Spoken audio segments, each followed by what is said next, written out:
আপনি যদি 2026 সালে মিউচুয়াল ফান্ডে বিনিয়োগ করতে চান আর আপনার লক্ষ্য হয় লং টার্ম ওয়েলথ ক্রিয়েশন, তাহলে মিড ক্যাপ মিউচুয়াল ফান্ড অবশ্যই আপনার নজরে থাকা উচিত।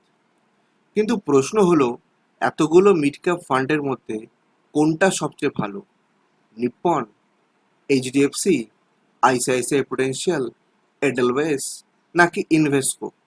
আসুন, আজকে আমরা এই ভিডিওতে শুধুমাত্র রিটার্ন দেখব না, আমরা দেখব এই ফান্ডগুলো কোন কোন কোম্পানিতে ইনভেস্ট করেছে, তাদের স্ট্রেংথ কি, উইকনেস কি, আর একজন দীর্ঘমেয়াদী ইনভেস্টর হিসেবে কোন ফান্ড আপনার জন্য সবচেয়ে বেশি উপযুক্ত। চলুন আলোচনা শুরু করা যাক। প্রথমেই বলবো Nippon India growth mid cap fund. গত 5 বছরে এই ফান্ড প্রায় 22 থেকে 23% অ্যাভারেজ রিটার্ন দিয়েছে, যা মিড ক্যাপ ক্যাটাগরির অন্যতম সেরা পারফরমেন্স। এই ফান্ডের উল্লেখযোগ্য হোল্ডিংয়ের মধ্যে রয়েছে BSE Limited, Fortis Healthcare, Tube Investments of India, Cummins India এবং করমন্ডল ইন্টারন্যাশনাল। ফান্ডের সবচেয়ে শক্তি হল এর দীর্ঘমেয়াদী ট্র্যাক রেকর্ড এবং দক্ষ স্টক সিলেকশন। আলফা জেনারেশন এবং ওয়েলথ ক্রিয়েশনের ক্ষেত্রে এটি বহু বছর ধরেই সফল। তবে একটি নেতিবাচক দিক হলো এর AUM অত্যন্ত বড় হয়ে যাওয়ায় ভবিষ্যতে ফান্ডের গতিশীলতা বা মুভমেন্ট কিছুটা কমতে পারে। এছাড়া বাজারে বড় কারেকশন এলে এই ফান্ড সাধারণত ক্যাটাগরির তুলনায় বেশি ওঠানামা করে। এবার বলি এইচডিএফসি মিড ক্যাপ ফান্ড। গত 5 বছরে এই ফান্ড প্রায় 21 থেকে 22% অ্যাভারেজ রিটার্ন দিয়েছে। এর প্রধান বিনিয়োগ রয়েছে Indian hotels, max financial services, federal bank, EU small finance bank এবং সুপ্রিম ইন্ডাস্ট্রিজের মতো প্রতিষ্ঠানে।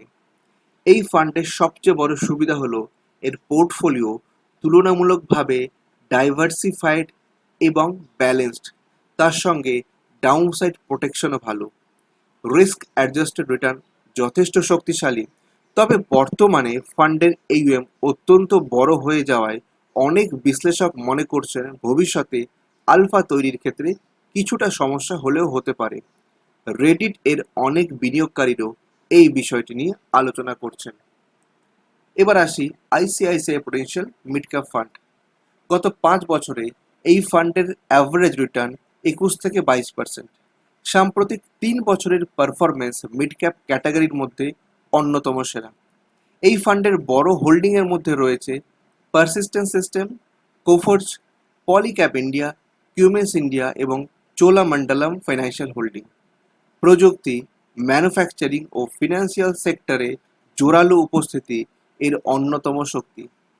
ফান্ডের শাপি রেশিও এবং আলফা সাম্প্রতিক বছরগুলিতে অত্যন্ত আকর্ষণীয়। তবে এক্সপেন্সেস রেশিও অন্যান্য মিড ক্যাপ ফান্ডের তুলনায় বেশি, যা দীর্ঘমেয়াদে রিটার্নের উপর কিছুটা প্রভাব ফেলে। এবার বলি এডেলওয়েস মিড ক্যাপ ফান্ড।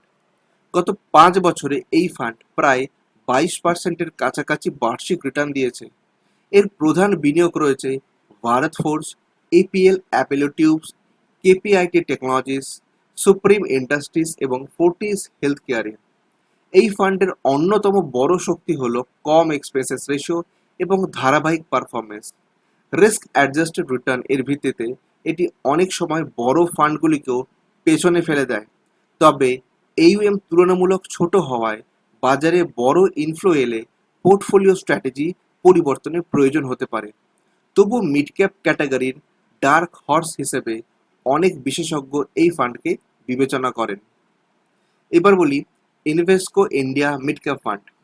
গত 5 বছরে এই ফান্ড প্রায় 22 থেকে 23% অ্যাভারেজ রিটার্ন দিয়েছে এবং ধারাবাহিকতার দিক থেকে অন্যতম সেরা।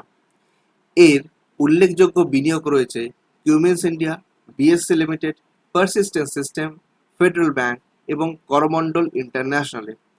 ডাইভার্সিফিকেশন তুলনামূলক কম, এক্সপেন্সেস রেশিও কম এবং শক্তিশালী স্টক সিলেকশন এই ফান্ডের প্রধান ইতিবাচক দিক। মিড ক্যাপ ক্যাটাগরিতে রিস্ক এবং রিটার্নের মধ্যে একটি ভালো ভারসাম্য বজায় রেখেছে। তবে নিপ্পন বা এইচডিএফসির তুলনায় এই ফান্ডের জনপ্রিয়তা কম হওয়ায় অনেক বিনিয়োগকারী একে উপেক্ষা করেন।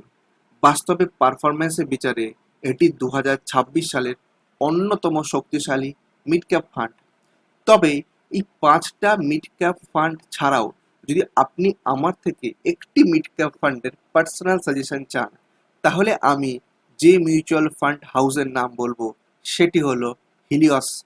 হিলিয়সের মিড ক্যাপ মিউচুয়াল ফান্ড সাম্প্রতিক সময়ে দুর্দান্ত পারফরমেন্স করেছে। যদিও AUM কম থাকায় এবং ফান্ড হাউস অপেক্ষাকৃত নতুন হওয়ায় অনেকে ইনভেস্টমেন্ট করতে দুবার ভাবছেন, কিন্তু আমি অন্যতম সেরা বাজি রাখবো হিলিয়সের মিড ক্যাপ মিউচুয়াল ফান্ডকে।